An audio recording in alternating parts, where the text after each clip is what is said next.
상냥합니다. 이런 자리에서 이렇게 발표할 수 있게 돼서 영광입니다. 우선 오늘 제가 발표할 것은 성남FC 이 고발 내용에 관한 것들입니다. 법리적인 부분은 여기서 뭐 설명드리기가 그럴 것 같고요. 지금 우리 자료집에 제 고발장이 실려 있어서 그것도 자세히 설명되어 있어서 참고하시면 될 것 같고, 이것들이 이제 왜 범죄인지 그것들에 대해서 직접적인 자료들을 좀 몇 가지 말씀드리겠습니다. 그것에 앞서서 이재명이라는 사람이 어떤 사람인가에 대해서 저는 이제 물론 특성이나 이런 부분도 잘 압니다만은 본질적으로 좀 감을 잘 잡고 있습니다. 그 하나의 실례를 좀 들어보겠습니다. 지금 이재명에 대해서 법률적으로 재판에서 문제되는 것이 지금 3개인데요. 선거법 위반으로 수원고등법원에서 300만 원 벌금 받았다가 대법원에서 무죄 취지로 파기환송돼가지고 무죄 받은 거 하나, 그 다음에 친형 이재선에 대한 직권남용 문제 하나, 또 지금 최근에 다시 문제가 되고 있는 성남FC 뇌물죄 부분 하나, 이 3가지인데요. 그 외에도 여러 가지가 있습니다만은 이 3가지 다 고발인이 접니다. 제가 다 고발을 한 겁니다. 이제 언론 지상에는 고발인 이름이 잘 나오지 않아서 이제 뭐 그렇습니다. 실제 제가 제 이름으로 고발을 하고 이의신청도 하고 이런 것들입니다. 그런데 선거법 위반에 대해서 대법원에서 선고일이 잡히고 나서 곧바로 그 무렵에 이재명 측근들로부터 어떤 얘기가 흘러나왔냐면 우리 무죄 판결 받을 수 있다는 얘기가 흘러나왔습니다. 저는 그 얘기를 듣는 순간에 이 선거법 부분이 법리적으로는 당연히 유죄 판결돼야 되고 여기 계신 법조인들도 다 그렇게 생각을 하셨을 거로 예상을 합니다만은 저도 제가 고발인이고 그것이 무죄된다는 것은 말도 되지 않는 일이다. 그래서 저는 그 무죄 판결에 찬동한 대법관들을 대법관 놈들이라고 대놓고 욕을 합니다. 정말 그렇습니다. 지금 우리나라가 이렇게 된 여러 가지 원인이 있습니다만 우리도 법치는 책임을 져야 되지만 법원 판사들, 검사들, 지금 대장동 사건도 제대로 수사를 하지 않고 지금 성남FC도 수사를 맡고 방해하고 있는데 이런 쓰레기들 때문에 정말 우리나라 이렇게 됐는데 정말 그 중에서 가장 악독한 놈들이 대법관 놈들입니다. 감히 그렇게 말씀드릴 수 있습니다. 그렇게 확신하고 있음에도 불구하고 이재명 측근들로부터 무죄 판결이 나올 수 있다고 얘기를 듣는 순간에 이건 결과적으로 틀림없이 무죄 나온다고 저는 확신했습니다. 어떻게 확신했냐면 그 말을 듣는 순간에 이놈이 엄청 세게 로비를 했구나. 그리고 그 로비가 통했구나. 그래서 법리적으로 말이 되지 않지만 현실적으로 무죄가 나올 것이라는 확신을 하고 이 성남FC 자료가 그때만 해도 크게 문제가 되지 않을 때입니다. 제가 이제 여기 있는 성남일 모동희 대표님을 등을 통해서 이제 자료를 많이 확보하고 있었는데 이것을 가지고 좀 뭔가 그 선거법 위반이 무죄가 나오지 않게끔 노력을 해야 되겠다 해서 그때 지금은 국민의힘 그때 자유한국당인가요? 자유한국당 국회의원들 찾아다니면서 이거 성남FC 자료가 있으니 이 자료를 활용해서라도 선거법이 무죄가 나오지 않게 해야 된다 이렇게 찾아다니는 간절히 하소연한 적이 있습니다. 지금 누구라고 하긴 그런데 정모씨, 광모씨, 하모씨, 또 정모씨 이렇게 4사람을 찾아다니면서 직접 얘기한 일이 있는데 별로 시큰둥하더라고요. 그런 점에서는 사실 국민의힘이나 자유한국당도 좀 너무 투사적인 기질이 없다든지 잘 따지지 못하는지 문제가 있는데 어쨌든 그런 일이 있었습니다. 그만큼 이재명이라는 사람 특성이 그러니까 이 사람은 변호사 자격을 가진 변호사 출신이긴 하지만 법률 문제를 최대한 악용하는 사람이에요. 악용하는 법비 중에 법비고 법률적으로 따져서 일을 하는 사람은 아닙니다. 자기의 온갖 수단 방법 가리지 않고 온갖 힘을 동원해서 세상을 이렇게 비트는 사람입니다. 이런 사람 대통령 되면 정말 우리나라가 큰일 날 그런 지금 입장에 있습니다. 그래서 정말 굉장히 다급한 입장에 있는데 며칠 후에 지금 결론이 나겠습니다만은 우리가 다음은 몇 표라도 좀 이 사람 되지 않게끔 노력을 해야 된다 저는 감히 그렇게 주장하고 싶습니다. 그래서 우선 성남FC 문제가 왜 범죄가 되는지에 대해서 구체적인 자료를 좀 이렇게 설명드리도록 하겠습니다. 성남FC 예, 지금 이재명이가 성남시장에 있을 때 그 광고비 명목으로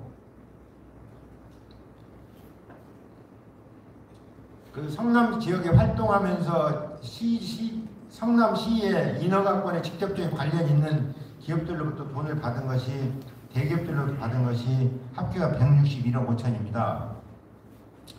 차병원이 33억, 네이버가 40억, 농협이 36억, 두산건설이 42억, 알파섬시티가 5억 5천, 현대백화점 5억인데 이 돈을 받은 시기가 전부 2015년에서 6년, 7년, 3년 사이입니다. 그리고 직접적으로 다 현안이 있습니다. 어떤 현안이 있냐면 차병원의 경우는 좀 더 뒤에 그 지도가 나옵니다만은 그 바로 옆에 있는 분당 경찰서 부지의 용도 변경, 그 다음에 보건소, 분당 보건소 부지의 매각 및 용도 변경 문제가 있었고요. 네이버는 지금 성남시로부터 사들인 그 제2분당구청 부지를 성남시로부터 사들였는데 그때 이재명이 팔아먹은 겁니다. 건축하는 데서 만약에 그 편립 파괴만 되잖아요. 그것과 아울러서 그 부지에 대한 진출입로를 도시고속도로로 바로 진출로 뚫는 문제가 있습니다. 좀 이따 지도를 보면 직접 나오는데요. 이런 문제가 있어서 직접적인 인허가와 관련이 돼 있고, 그 다음에 농협은 성남시 금고로 지정되어 있는데 3년마다 재지정을 받습니다. 그래서 그 재지정을 받는데 직접적인 이해관계가 있기 때문에 지금 성남시장의 그 시금고 연장 문제, 재지정 문제와 관련돼서 또 직접적인 인허가 문제가 있고요. 그 다음에 이 중에서 비리의 냄새 가장 많이 나는 것이 두산건설인데 정자동 부지가 약 3,000평이 약간 넘습니다만은 이것에 대한 용도 변경을 해가지고 지금 많이 논란이 된 걸 알고 있을 겁니다. 그 다음에 알파섬시티가 5억 5천, 이것도 신축공사 문제가 있고, 그 다음에 지금 뭡니까? 그 주차장 용지에 대해서 지금 판매시설, 근린생활시설을 어디다 넣을 것이냐, 어느 부분에 넣을 것이냐, 지금 언론에 보도가 됐었죠. 그래서 그 지상에 그 부분을 넣을 수 있게끔 이 편리를 봐준 부분이 있고요. 그게 시장이, 성남시장이 이재명이가 사인하고 나서 11일 만에 그 5억 5천이 입금됐다고 그러죠. 그 다음에 현대백화점, 지금 대한민국에서 제일 큰 백화점입니다. 현대백화점의 신축 또 뒤에 백화점 오픈하는 데 있어서 이제 그 개점하는 데 있어서 성남시가 많은 게 인허가 문제 관련이 돼 있죠. 그래서 합계에서 161억 5천인데요. 이게 이제 여기 계신 우리 성남 고동희 대표님이 그린 부분입니다만은 두산건설은 42억을 성남FC에 내고 공시지가까지 5배 이상 차익을 내는 그런 용도 변경이 이루어졌고요. 차병원도 지금 33억을 내고 부지 용도 변경 문제가 있고요. 또 분당 보건소 부지 매각 문제가 있고, 그다음에 농협은 36억을 냈는데 성남시금고 재지정 문제가 있고, 그다음에 네이버는 네이버가 희망살림에 40억을 내고 희망살림은 성남FC 39억을 광고를 했는데 네이버는 지금 이 건축 허가 및 그 진출입로 문제가 있었습니다. 지금 이게 그 성남FC의 그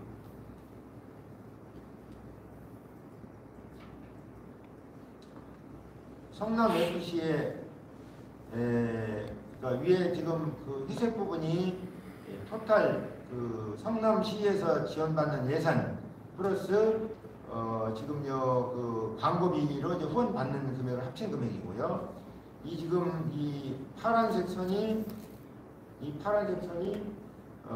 그 성남시에 지원받는 예산이고요.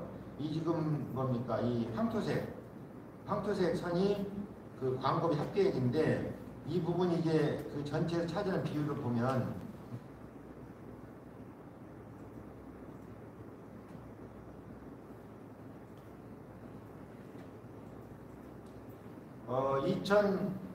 2014년도는 약 대략 20%, 2015년은 약 49%, 2016년에 48%, 2017년에 43% 정도 됐죠. 이 15년, 16년, 17년, 3년간의 이 비율이 대폭 높은 것을 알 수 있고요. 그 전이라는 그 후에는 특히 지금 이재명이가 지금 경기도지사를 가고 난 이후에는 확 떨어져서 2020년 같은 데는 거의 지금 미미한 4% 정도밖에 안 되는 것을 알 수가 있습니다.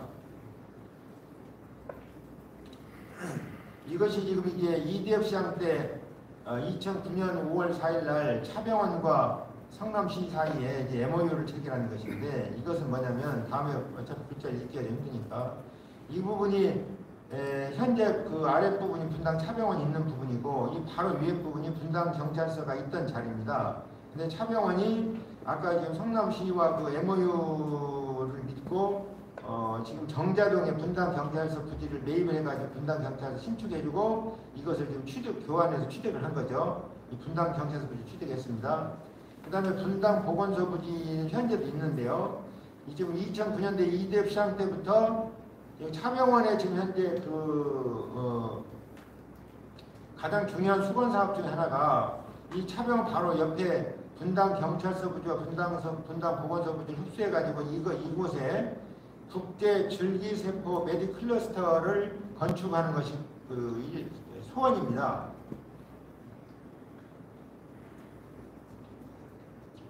그래서 지금 분당 경찰서 부지는 취득을 했기 때문에 여기에 이제 메디클러스터를 짓기 위해서는 이게 용도 변경이 필요하죠.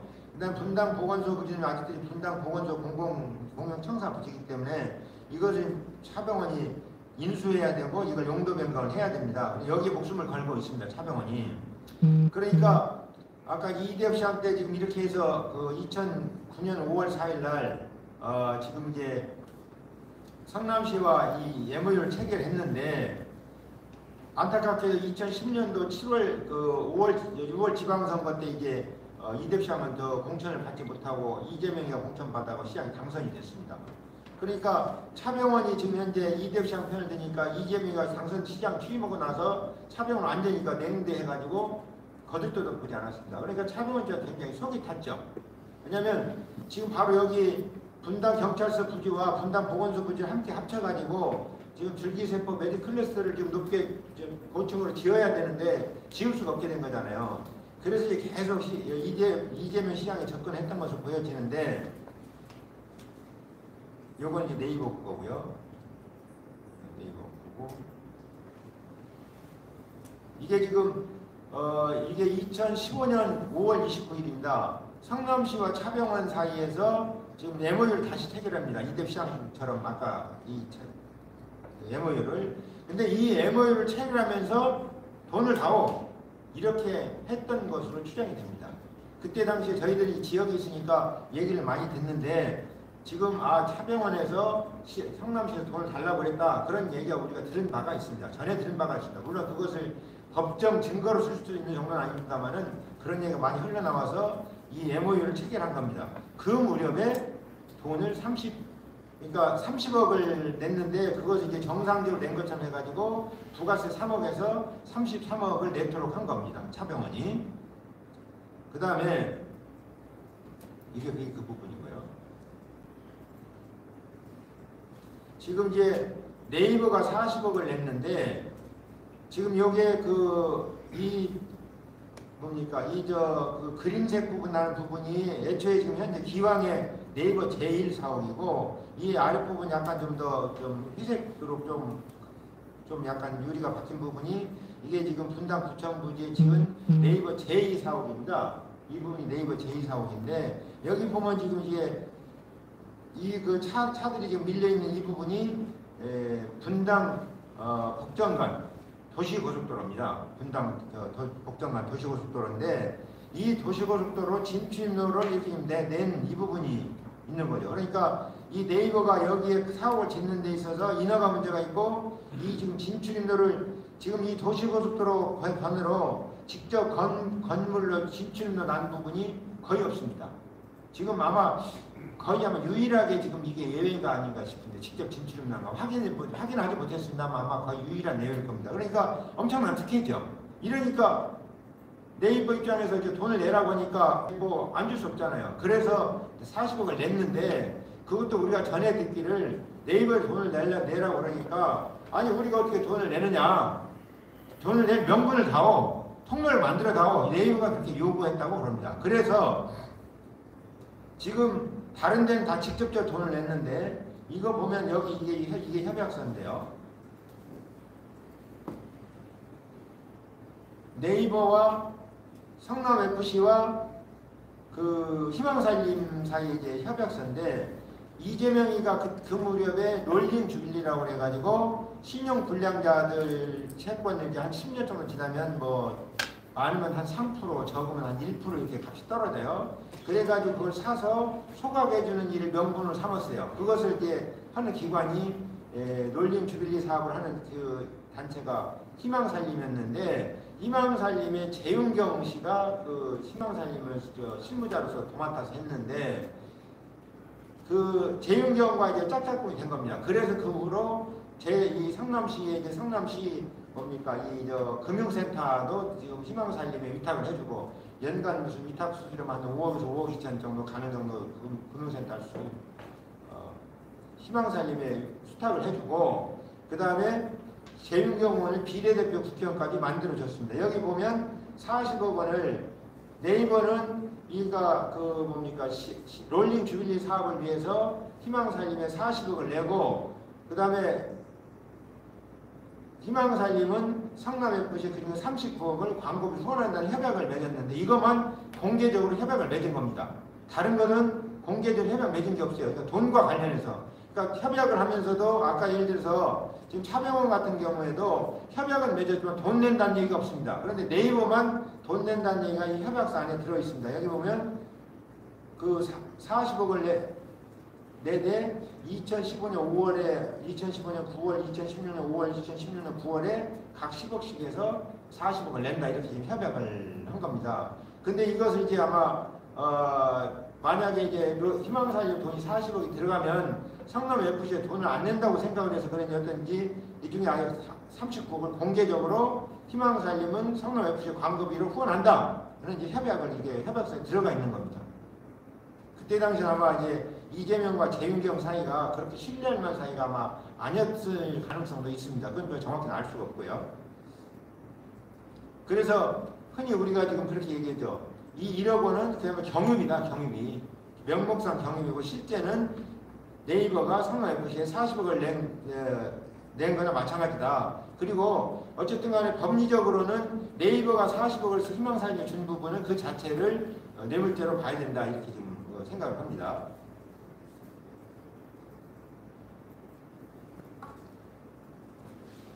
그 다음에 두산건설의 이제 지금 용도 변경이 지금 이것이 보도자료가 나왔는데 이 보도자료를 냈는데 그러니까 성남시에 뭐 두산 계열사가 와가지고 지금 지역 경제 활성화하고 지역의 고용이 촉진된다 해가지고 그 명목으로 해서 용도 변경 해준다는데 여기도 보면 42억 성남FC에 광고 낸다는 일체 이런 광고 언급이 없습니다. 지금 3,000평 정도 되는데 그 중에 10%인 약 300평을 기부 체납했는데 그 기부 체납한 것도 언급이 돼 있지 않은데 제가 보기에는 그것이 언급되지 않은 이유가 42억을 드러낼 수 없으니까 그것도 지금 드러내지 않은 것으로 보여집니다. 그래서 이게 지금 김남준 성남시 대변인이 그걸 발표하는 것을 이제 사진 찍은 것 부분인데 그러니까 이게 지금 이렇게 여기저기서 특혜 의혹이 제기가 많이 됐습니다. 지금 연합뉴스도 지금 용도 변경의 좀 배경이 뭐냐 그 다음에 이게 지금 그 부지, 이 부지가 지금 이 부지가 이제 그건데요. 이 두산건설 부지, 두산건설 병원 부지인데 이게 지금 병원 지타가 착공해가지고 밑에 공사가 좀 땅만 파다 말았죠. 여기서도 지금 용도변경 특혜 시비가 있고 여러 군데 특혜 시비가 나온 겁니다. 특혜 시비가 그래서 지금 현재 이게 완공된 두산건설 사업 계열사 사업입니다. 이건 이제 아마 조감도 가지고 요건 지금 실제 사진 찍은 사옥이고 입주가 현재 됐습니다. 이게 사옥인데 여기 이제 그 성남일보 지금 보도인 대표님도 지금 두산건설 토지 시설변경 특혜 논란 많이 그런 문제가 제기되니까 이제 보도를 한 거죠. 그래서 이렇게 특혜 의혹이 제기되니까 다시 이제 보도자료를 다시 냈습니다. 보도자료를 다시 내면서 여기 보면 주민 설명회를 갔습니다.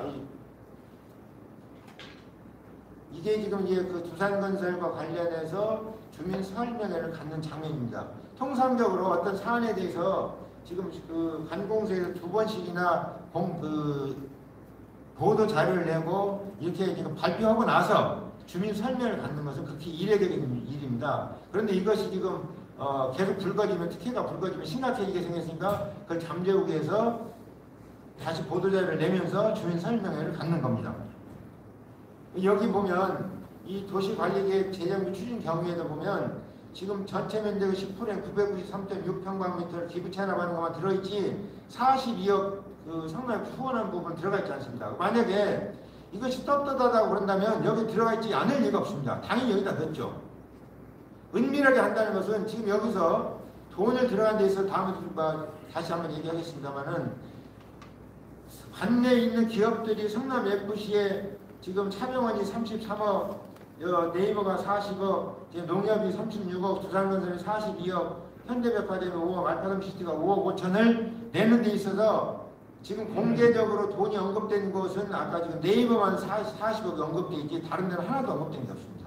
은밀하게 한 겁니다. 그러니까 만약에 이거 정말 떳떳하다고 그런다면 은밀하게 할 리가 없잖아요. 은밀하게 했다는 것은 그것이 바로 스스로 본인들이 범죄임을 자인하고 있는 것이고 의혹을 있다는 그런 뜻입니다. 이게 이게 용도 변경 강행했다고 언론 보도 나오고 이렇게 하고 있는데 지금 시의회 반대 의견 무시하고 집을 특혜줬다고 해가지고 규탄하는 성명서도 지금 나와 있고 반발이 아주 심했고 특혜가 심하다. 그리고 여기도 보면 지금 용도 변경이 때문에 먹튀 무슨 얘기냐면 그때 당시 두산건설이 굉장히 경제가 어려웠습니다. 그래서 이 땅을 용도 변경해 주니까 이 땅을 다른 데 담보해 가지고 돈을 융통해 쓰고 다시 매각을 하고 매각한 다음에 이걸 재임차해서 거기다 사옥을 지어 가지고 지금 이렇게 두산건설이 들어가는 것으로 이렇게 붕해지책을 썼습니다. 그래서 두산건설이 여기에 돈을 이걸 매각해 가지고 자금의 숨통을 트는, 그러니까 그 사람들 입장에서 그야말로 숨 넘어가기 직전이기 때문에 어떤 요구도 들어주는 그런 상황이어서 지금 여기는 공개적으로 말씀드리기 좀 어려울지 모르겠습니다만은 실제는 이 성남시의 10%인 301평을 기부 체납했고 42억을 성남FC에 광고비로 후원했고 그 외에도 이재명 측근들한테 돈이 갔을 것으로 그렇게 예상이 됩니다. 지금 공개적인 구체적인 자료는 없습니다만은 그런 의혹이 있습니다. 아주 구체적인 자료는 없지만 여기도 보면 이제 조선일보가 이제 아까 네이버가 낸 40억 중에 39억이 구단주인 성남FC에 갔다. 이재명이 의혹을 제기하고 있죠. 그리고 여기 보면 이게 지금 성남시 의회 의원인데 여기 이 빨간 줄 친 거 보면 지난 4년간 성남FC는 의회가 요구한 각종 자료 요구에 대해서 주식회사이기에 자료 제출할 의무가 없다는 이유로 주요 자료 공개를 일체 거부해왔다며 이샹과 FC는 사실보다 자료 유출에 대해 꽤나 당혹스러웠던 것 같다고 전면 비판했다 이렇게 됐는데, 그러니까 지금 성남FC가 시민부단이기 때문에 시의회에서 이제 시민들의 그 세금을 예산을 1년에 아까 보여드렸다시피 아주 작으면 50억, 많으면 이제 80억, 100억까지도 이제 지원을 받았는데 100억은 나중이죠. 그때 당시 80억까지 지원을 받았는데 그럼 성남시 의회에서 당신들 지금 자금 사용 내역, 후원 내역 보고해라. 그러니까 4년 동안이나 보고를 하지 않았습니다. 주식회사란 이유로. 그건 뭡니까? 그것이 그만큼 자기네가 범죄행위이기 때문에 보고를 안 한 것이지 정말 떳떳하면 그래 자 보자 내가 이렇게 떳떳하다 이렇게 했을 일이지 그걸 공개 안 할 일이 없잖아요. 이것만 봐도 이것이 범죄행위라는 간접적인 반증입니다. 그런데 그러면 이것이 어떻게 이제 시민사회에 이제 세상에 알려지게 됐느냐, 그걸 이제 결국은 성남시의회에서 이제 성남FC에 돈을 돈 사용 내역, 후원 내역을 보고하라고 하니까 그렇지 않으면 정말 예산 지원을 끊겠다, 전액 삭감하겠다. 전액 삭감당할 수가 없잖아요. 그러니까 그러면 우리가 보고를 하겠다. 대신 그것에 대해서 보고서를 일부러 유출하지 말고 즉시 회수하는 조건으로 보고를 한 겁니다. 그래서 그 관련 자료가 일체 일부 유출되지 않았어요. 그런데 그런 얘기가 이제 시의원들을 통해서 밖에 흘러나오니까 여기 계신 데서 성남 오동희 대표님이 성남일보의 성남시 의회에 속기록을 일일이 다 뒤져서 금액을 확인해 낸 겁니다. 그래서 금액이 161억 5천이다. 이걸 찾아내고 그걸 기초로 해서 제가 2018년도 6월 10일경 그 지방선거 무렵에 그 선거법 위반을 고발하면서 또 이재선에 대한 직권남용 문제를 고발하면서 분당 성남지청에 수원지방검찰청 성남지청에 함께 고발했는데 성남지청이 분당경찰 수사 의뢰를 했고 분당경찰서에서 3년 이상 가지고 있다가 작년 9월 달에서 이제 제3자 뇌물죄여서 부정한 청탁했다고 인정할 만한 증거가 없다 해가지고 이제 그 무혐의 의견으로 불송치했죠. 제가 그걸 이의 신청해가지고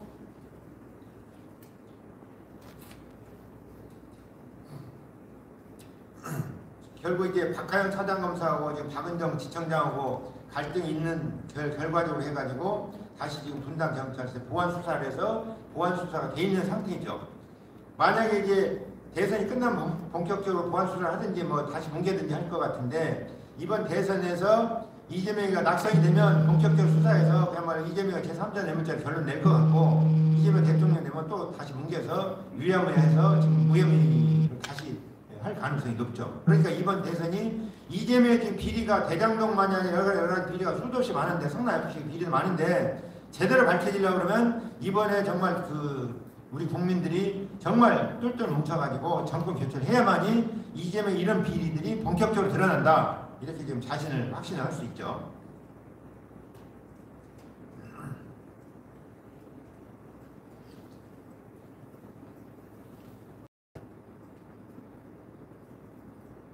그동안 이제 그 성남 시민사회단체 협의회라고 이제 모동인 대표님 영향 미치고 해가지고 이제 이거 수사해야 된다.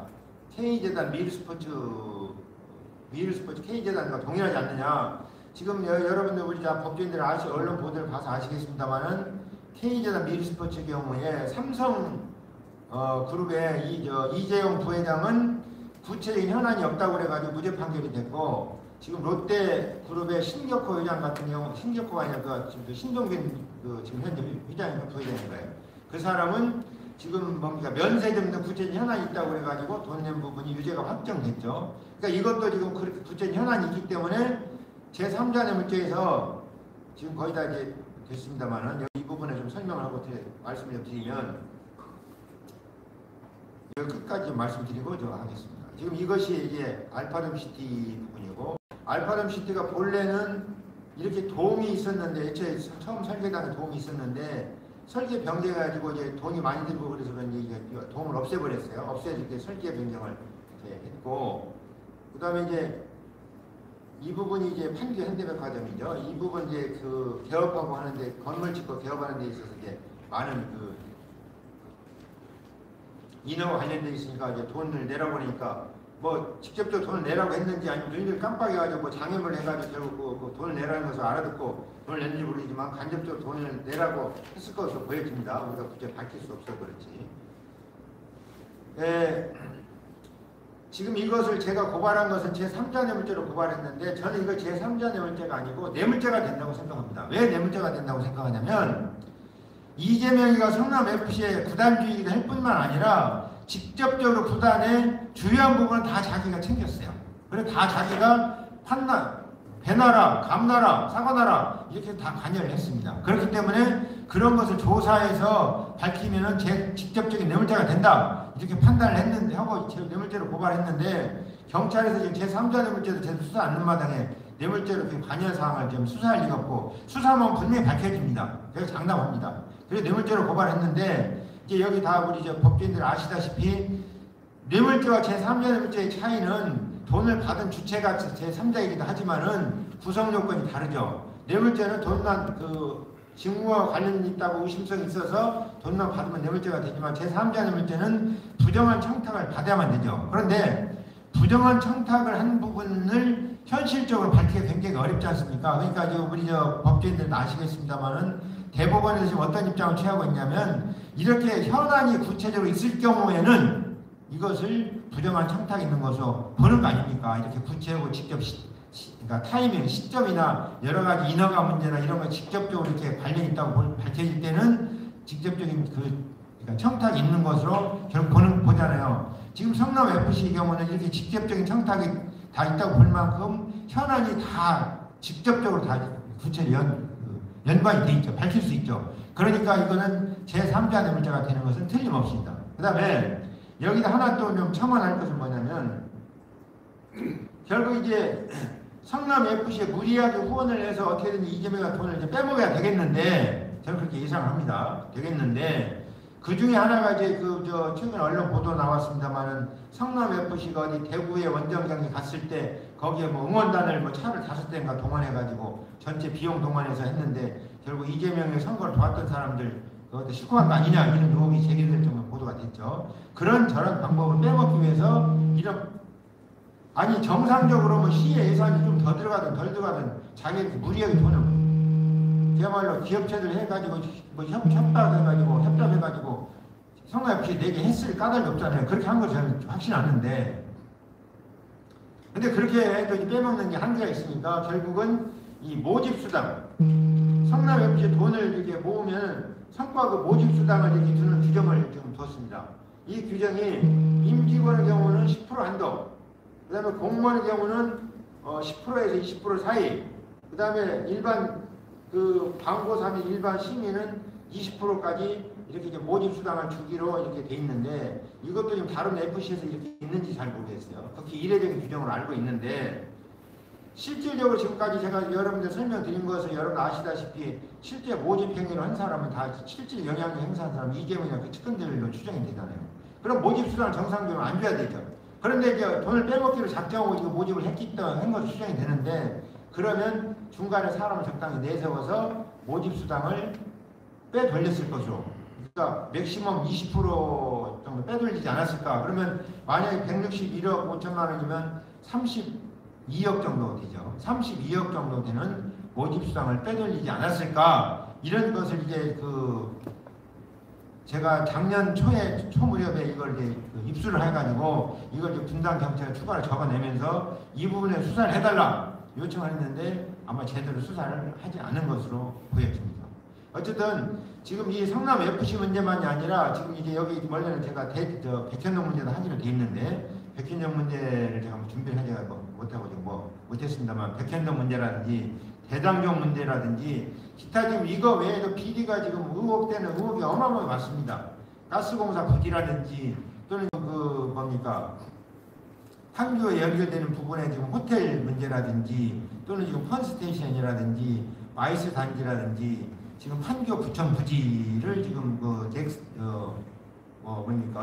넥슨인가 어딘가 지금 매각을 했는데 그거 MOU를 체결한다든지 이런 부분에서 의혹들이 어마어마하게 많은데 정말 이재명이라는 사람은 제대로만 수사하면 범죄가 그냥 수도 없이 밝혀질. 최근에 여러분 아시겠습니다만은 법인카드로 소고기도 사 먹고 무슨 초밥도 사 먹고 무슨 대납도 하고 무슨 심지어는 예비후보 때 부인이 김혜경 여사가 무슨 다른 국회의원들 부인까지 법인카드로 비용을 내는 이런 의혹까지 제기된 이런 정말 파렴치한 거니까 물불을 가리지 않고 이렇게 범죄를 하고 있는데. 이것이 제대로 밝혀지려고 그러면 이번 3월 9일날 정말 우리가 정신 똑바로 차려서 그야말로 정권 교체가 돼야만이 제대로 밝혀질 수 있다고 생각이 되고 그렇게만 되면 정말 한 타스가 아니라 적어도 수십 개는 저는 밝혀지리라고 확신합니다. 저는 이재명을 너무 잘합니다. 정말 이런 범죄꾼이 대한민국의 그야말로 여당의 대권 후보가 됐다는 자체가 정말 국격이 손상되는 거 국가적 망신이고 더구나 대통령이 된다면 나라의 미래가 없다 저는 자신하고 확신할 수 있습니다. 혹시 제가 지금 두서없이 설명을 드렸는데 혹시 질문하실 사항이 있으면 질문하시면 혹시 추가 설명을 드리도록 하겠습니다. 없습니까? 네.